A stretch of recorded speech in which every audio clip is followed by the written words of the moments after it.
Hi everyone, welcome to the CURES digital show and podcast where we explore the cutting edge of wellness. I'm Kara Sutherland and this episode is sponsored by the Center for Advanced Reproductive Services. This is a great story. A local mother and her daughter have created a special journal to help children with autism find their voice. It's actually an interactive journal, and it's a support tool for parents to connect with their children. Joining me here in our studios is Gina Uricchio, who co-wrote this, and created it with her daughter, Allie. Thank you so much for being with us, Gina. I'm happy to be here. For those who are able to see, I know some of you might be listening, but if you can see, this is called The Art and Voice of Autism. And talk about why you decided to write this book with your daughter, who is on the spectrum. Well, I wanted to take what I had learned being a mom of a daughter with autism over the past 24 years and sort of almost bake everything in all at once, sort of like an alchemy of everything that our family had traveled through and gone through and pull out all like the bits and pieces and put them all together through art and my musings on how Allie interprets her world. Right, and I think this is so helpful because, you know, we're all busy, and I know a lot of folks, whether you have a child who's on the spectrum or not, you want to connect with your children, and you found that difficult to do, but you wanted to still have that special connection, and you really found, hey, it's all energy. It doesn't have to just be verbal. Right. And that's what this journal helps you do, because there's little prompts where it asks a question, and I want to just give people an example. We're all spinning on the same ball, and it has a cute little poem, has a little project that you can do, and then some musings where you could ask someone a prompt about their day, and Allie can fill in with words or with pictures, and she's done all this artwork. She's done all the artwork in the book, and it's written through the seasons because Allie really interprets her life through the 4 seasons. Okay. So, you know, I like to say she's a hardy New Englander, and we've weathered through many storms.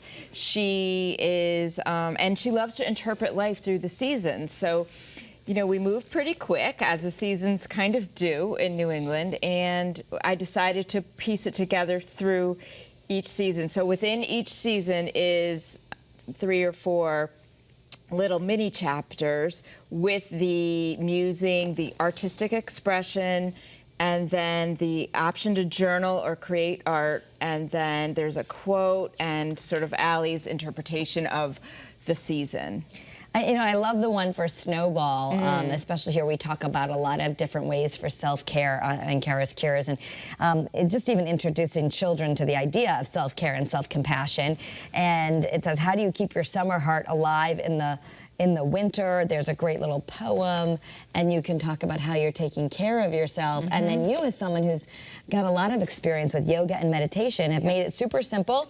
There's some stick figures here. Those are what Allie drew. She drew so that's those? like her interpretation of her yoga practice. Her yoga poses. Beautiful, some essential oils that she likes to have with her that kind of help her along. And then what we did here was actually, I've taken this even further now, and I've brought her into, not only does she have her own yoga practice, but she has community work that she does at Soulshine Yoga Studio in Old Weathersfield, where she creates the towels that the yogis use at the end of class for meditation that are infused with this essential oil. That's so nice. And I mean, even for all of us, right? I mean, essential oils are a big thing, but people don't know what to do. And I love that it's simple. Orange to uplift you. Vetiver, which is great for clearing tension, calming your nervous system, and relieving stress and anxiety. So there's so much great information here that really any family could use. Absolutely. It's not just a book or a family tool for children of or parents of autism. Anybody can use this. If you appreciate art, that would be, you know, one reason to take this on. Yoga, mindfulness, family connection really, though, is like, how are we all gathering? How are we all sitting together? We all want to get off our devices. We just, you know, as parents, we all want them off of devices. We have to get our own husbands and family members off devices on holidays. So this was an invitation to connect for 5 minutes or connect for, if it's lasting 2 hours, hey, have at it and have a great time connecting with the art. The merchandise that we added on gets you a chance to travel further into our universe. Yeah, and I love, there's a lot of merchandise here, and for those who are listening, you can go to your website, which is motherasana.com. Yep. But if you're getting to watch this on YouTube, there's great hats. All of this artwork is by Allie. I love the cup that says Shine. So that's kind of a logo, these cute little sunshines with the happy faces. That's what Allie created. She created the Shine. She came off the bus one day with the artwork, and I asked her what it was called, and she said, Shine. And I've taken that and interpreted that she uses her shine every day in the world to project her best self. As we had discussed before, she basically uses every bit of energy she can to put her best self into the world. So when she comes home, she's allowed to kind of take it back and just relax and just be herself. Sensory-wise, to cope in the world is very difficult. She has a lot of auditory issues. She has many things going on, but she goes out in that world, she tries her best, she gives her best self, she shines her light, as we all can do and should do. And all the while she's never judging.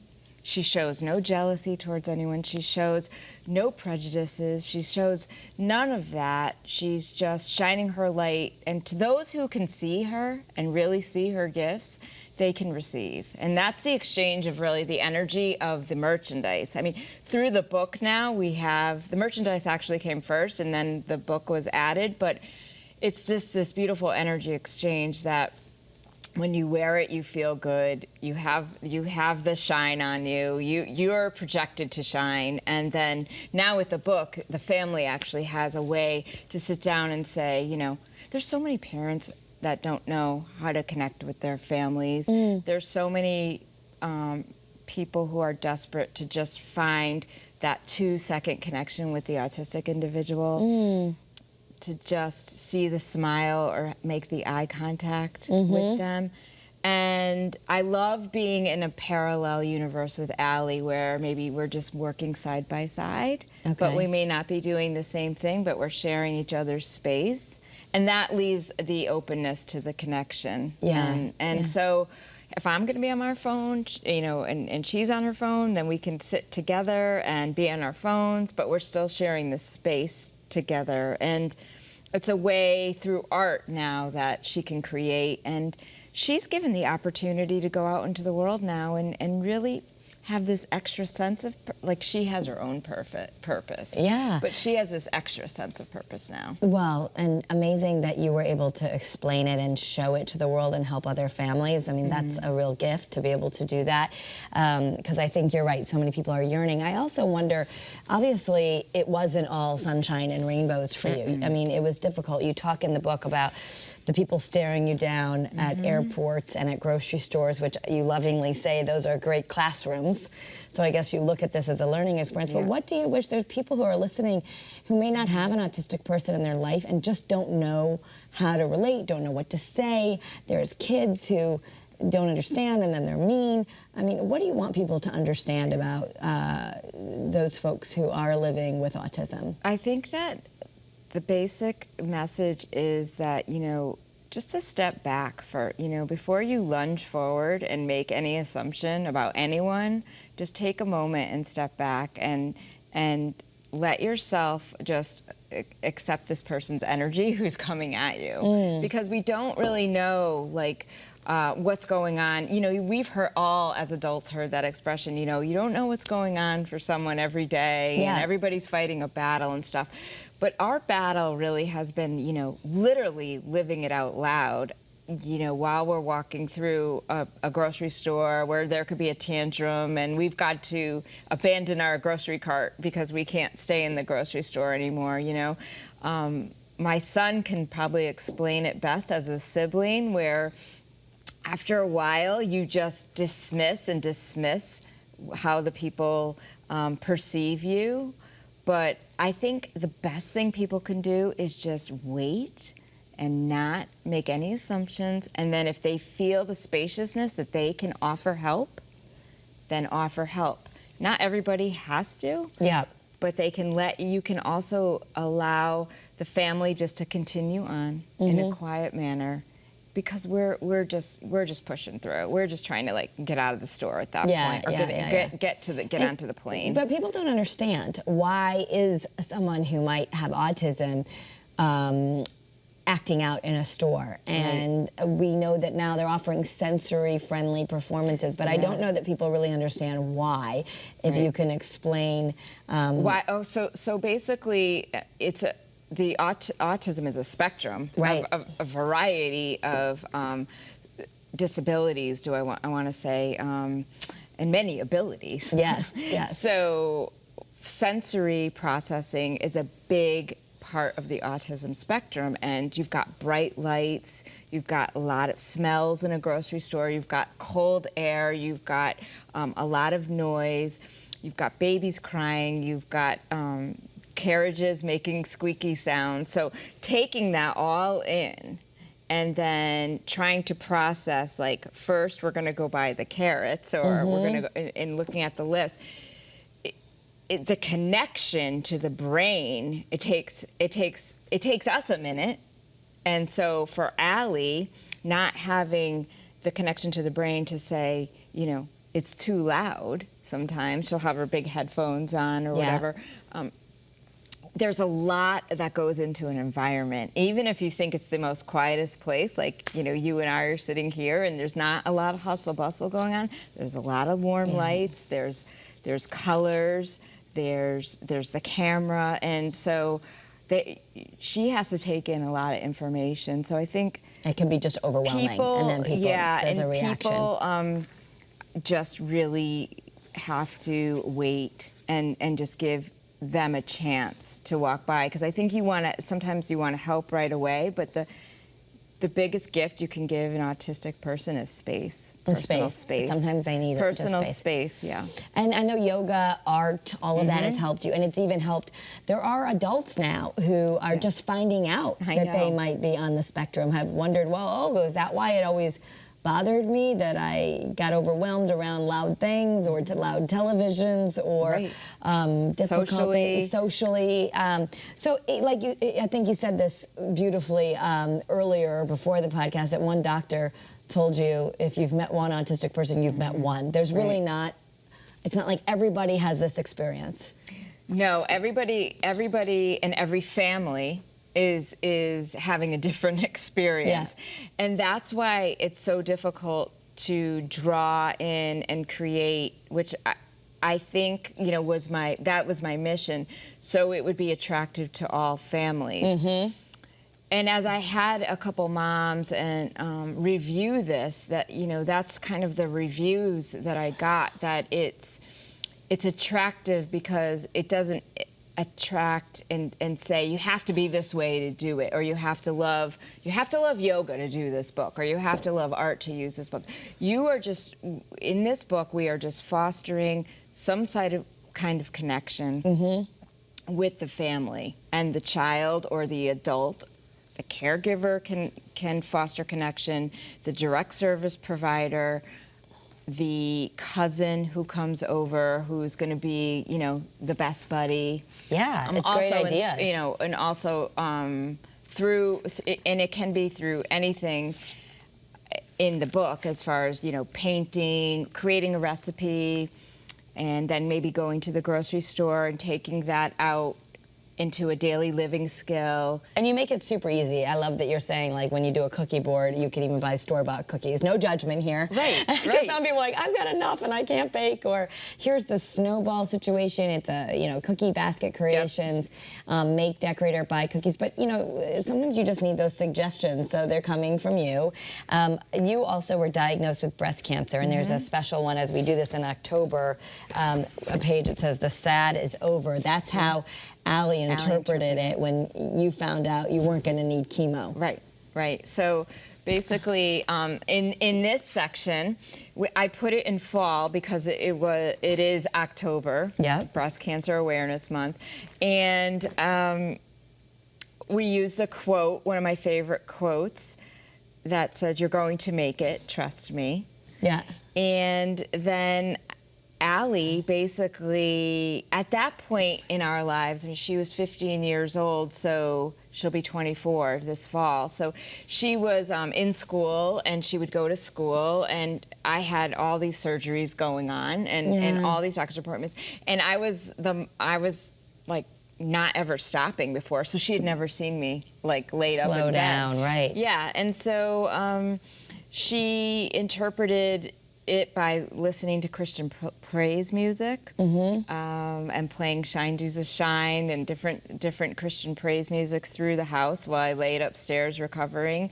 And then we waited to hear about genetic testing and tumor testing, and I did find out I didn't need chemo, and she came out of her little den where she loves to hang out, and she was like, "The sad is over." Oh, yeah.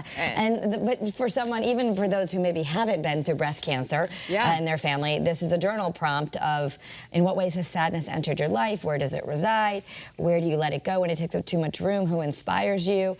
And as we're all trying to teach even more emotional intelligence to our kids, on the spectrum or not, like, these are just great little things to do. So holidays are coming up. The Art and Voice of Autism, so great that it's Gina and Allie, so illustrated by Allie. So this is a great way to understand. Also, even if you just want to support it, you've made these really great products, like we've got some greeting cards with Christmas trees and we have sunshine. new Christmas cards out. So these are just ways that if people buy them, it actually, does it help support? Yes, so we give back to local art programs, and then also local autism programs as well. And I like to give back to the local art programs because, you know, this is where Allie was able to have time and really use her gifts. Yeah. So I want to let everyone know where they can go. It's Mother Asana, and it's motherasana.com, right? Correct. And there's also, you can follow on Instagram at mother_asana. Asana is a name for a yoga pose, right? That's correct. So asana is the way we sit. Asana. Asana. Sorry. It's, you know, it's funny. It's like, what the heck is that Mother Asana? But it's sitting with presence and purpose in a yoga pose, and then being firm but softening with your body. And that's really how I came up with it, as motherhood is the highest yoga posture. Well, that's a whole nother podcast. But let me ask you this. You know, as I sit there and I think, I have 2 kids that are entering their teenage years, and you want to connect with them as well. I think but so. sometimes trying to teach kids about, let's sit down and journal, or let's do some yoga, you get a lot of resistance. How did you deal with that? A lot of resistance. Like, it's not like Allie just sat down and said, sure, I'll meditate with you, right? No, and that's why I had to kind of come, you know, we're always finding like windows and doors and little cracks. Okay. and so going it's normal that you're not going to sit down, if you have these expectations that you're going to sit down and have this beautiful family dinner with this journal. No. We want to put that aside and just go, this is like just, we're cracking it these are like open. little cracks and little nudges, and I mean, even non-verbally, you can sit with this book and then just take the sticker and stick it on the child, or do you want to stick it on your... And just trust that by being together, you're helping. And on your tablet, you know, so many have the phones and the tablets and stuff like that, or like Allie's wearing her hat today, and so you're connecting. So, you know, I think that that's the beauty of it, is it doesn't have to be always used with so much 2 hours, 1 hour worth of conversation. Okay. We can connect with each other. And if it doesn't work, you bring out the book and they say, I don't want to do it, and if they walk away, that's okay too. But don't forget, you also have other family members. And so then all of a sudden you've got that sibling who needs engagement, who's up at the table. And you can do it with them. And then they're sticking around, and then maybe she or he is making her way back, and or she's wearing the sticker on her head, and there's Cheerios all over the floor, but you know, and that's okay. Life is a work of art. Absolutely. All right, so one more time, I'll throw up there that you can go to motherasana.com. You can follow on Facebook and Instagram. And Gina and Ali have really created this beautiful way to navigate life inside the autism spectrum. So feel free to share this with those in your life who have been affected by autism. And it's just a beautiful way to explore it. Thank you so much for sharing. Thank you. And we love to share information that's on the cutting edge of wellness here on CURES Cures. So feel free to share this with your community on social media. You can also follow me at Cara Sundlin. I'll share this content there. Have a great day, everyone, and be well.